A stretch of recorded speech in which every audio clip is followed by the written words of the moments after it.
Notre histoire commence durant une période sombre pour les Israélites, opprimés par les Philistins depuis Fortian. Dans la ville de Tsora, vivait un homme nommé Manoach, de la tribu de Dan. Sa femme, stérile, n'avait pas d'enfant. Un jour, l'ange de l'Éternel lui apparut et déclara : « Tu es stérile et sans enfant, mais tu vas tomber enceinte et donner naissance à un fils. Désormais, ne bois ni vin ni boisson fermentée, et ne mange rien d'impur. Cet enfant sera naziréen, consacré à Dieu dès le ventre. Aucun rasoir ne touchera sa tête, car c'est lui qui commencera à délivrer Israël des Philistins. » Émerveillée, la femme courut raconter cette annonce à son mari. Manoach, rempli d'espoir, pria : « Seigneur, que ton ange revienne nous instruire pour élever cet enfant. » Dieu exauça sa prière. L'ange réapparut et répéta les consignes. Peu après, un fils naquit, Samson. Samson grandit sous la bénédiction divine.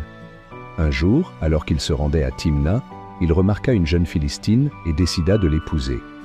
16 parents, inquiets, tentèrent de le raisonner. « N'y a-t-il pas une femme dans notre peuple? Pourquoi choisir une Philistine ?» Mais Samson insista.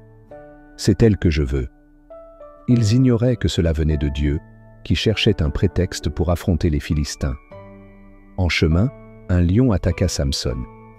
Sous l'impulsion de l'Esprit de l'Éternel, il déchira la bête, comme on déchire un chevreau, sans en parler à ses parents. Plus tard, de retour pour les noces, il découvrit un essaim d'abeilles et du miel dans la carcasse du lion. Il en mangea et en offrit à ses parents, gardant le secret sur l'origine du miel. Le festin de mariage tourna au drame. Samson lança une énigme aux sortis convives philistins. De celui qui dévore est sorti ce qui se mange, et du fort est sorti ce qui est doux. Il promit 30 tuniques à quiconque résoudrait l'énigme en 7 jours. Les Philistins, incapables de trouver, menacèrent sa femme. « Soutire-lui la réponse, ou nous brûlerons ta maison. » Sous les pleurs, elle extorqua le secret à Samson. Fou de rage, il tua 30 Philistins à Ascalon pour honorer son pari, puis quitta Timna. La vengeance embrasa le cœur de Samson. Lorsqu'il revint chercher sa femme, son beau-père lui avoua : « Je l'ai donnée à un autre, prends sa sœur à la place. » Samson, ulcéré, captura 300 renards, attacha des torches à leur queue et les lâcha dans les champs philistins.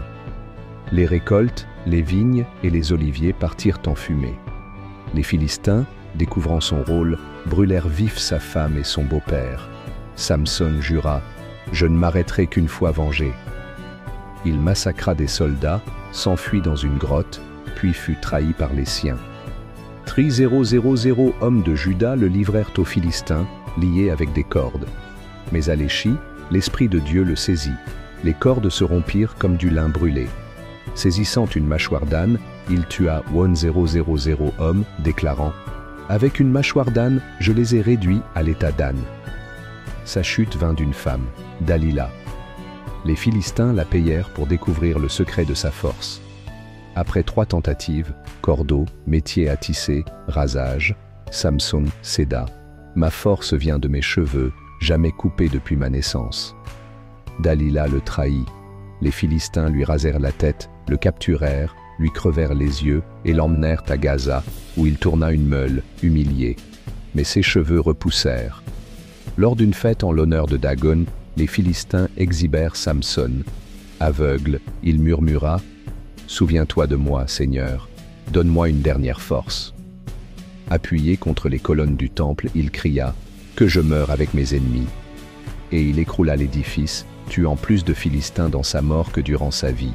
Son héritage Samson fut enterré près de Tsora, dans le tombeau de Manoach. Juge d'Israël pendant 30 ans, son histoire rappelle que Dieu utilise même nos failles pour accomplir ses desseins. Sa force venait de sa consécration, mais son cœur divisé le mena à sa perte. Pourtant, dans un ultime acte de foi, il devint instrument de justice. Et vous ? Si vous voulez partager ces récits bibliques avec vos enfants, soutenez notre projet de film animé gratuit. Ensemble, offrons aux générations futures des histoires qui inspirent. Abonnez-vous, Likez, partagez.